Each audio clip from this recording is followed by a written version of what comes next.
Single crochet, half double crochet ഇതുവരെ നമ്മൾ പഠിച്ചിട്ടുണ്ട്. ഓക്കെ, ഇനി നമ്മൾ ചെയ്യാൻ പോകുന്നത് ഡബിൾ ക്രോഷേ, DC. അതെങ്ങനെയാണ് ചെയ്യുന്നത് നോക്കാം. ഫസ്റ്റ് ഇത് ചെയിൻ സ്റ്റിച്ച് ഇട്ട് വെച്ചിട്ടുണ്ട്. ഇനി നമ്മൾ ചെയ്യാൻ പോകുന്നത് ഡബിൾ ക്രോഷേ എങ്ങനെയാണ് ചെയ്യുന്നതെന്നാണ്. ഓക്കെ, ഫസ്റ്റ് നമുക്ക് യാൺ ഓവർ ചെയ്യേണ്ടതുണ്ട്. ഹാഫ് ഡബിൾ ക്രോഷയ്ക്ക് ചെയ്ത പോലെ തന്നെ 2 ചെയിൻ സ്റ്റിച്ച് സ്കിപ്പ് ചെയ്തിട്ടാണ് ഇടുന്നത്. ഓക്കെ, എങ്ങനെയാണ് 2 ചെയിൻ സ്കിപ്പ് ചെയ്യുന്നത് ഇതിലൊന്നുകൂടെ പറയാം. നോക്കൂ, ഇത് നമ്മൾ കൂട്ടില്ല. 1 2. ഇനി ഇതിലാണ് ഇടാൻ പോകുന്നത്.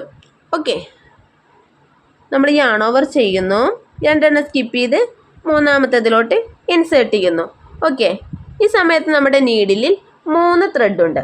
ഇനി നമ്മൾ ഹുക്ക് യാൺ ഓവർ ചെയ്തിട്ട് ഫസ്റ്റ് വൺ അതിലൂടെ മാത്രം പുറത്തോട്ട് വരുന്നു. ഓക്കെ, ഇപ്പം നീഡിലിൽ എഗെയിൻ 3 ലൂപ്സ് ഉണ്ട്. ഓക്കെ, 1 2 3. ഓക്കെ, ഇനി യാൺ ഓവർ ചെയ്തിട്ട് 2 എണ്ണത്തിനകത്തു നിന്നും പുറത്തോട്ട് വരുന്നു. ഓക്കെ, ഇപ്പം നമുക്ക് 2 ലൂപ്സ് ഉണ്ട്.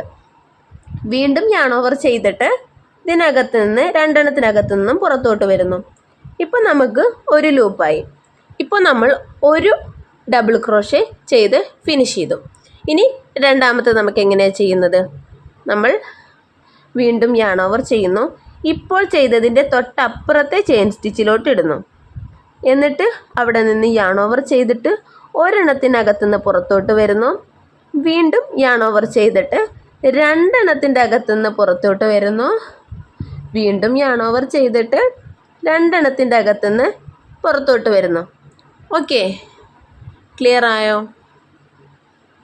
ആദ്യം ഒരെണ്ണത്തിൻ്റെ അകത്തുനിന്ന്, പിന്നെ 2 എണ്ണം, പിന്നെയും 2 എണ്ണം. ഓക്കെ, ഇനി അടുത്തതായിട്ട് നമുക്ക് ട്രിപ്പിൾ ക്രോഷേ അടുത്ത വീഡിയോയിൽ നോക്കാം.